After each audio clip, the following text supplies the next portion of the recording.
Welcome to Week 3. We'll be diving deeper into the evaluation stage of data-driven decision-making. Our focus will be on understanding how probability and statistical inference help us make sense of uncertainty and variation in real-world data. We'll begin with discrete probability distributions, and then move to the normal distribution, a cornerstone concept in statistics.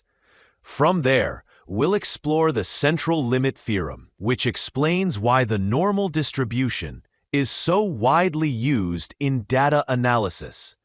Next, we'll look at advanced sampling techniques and experimental design, essential tools for collecting reliable and unbiased data.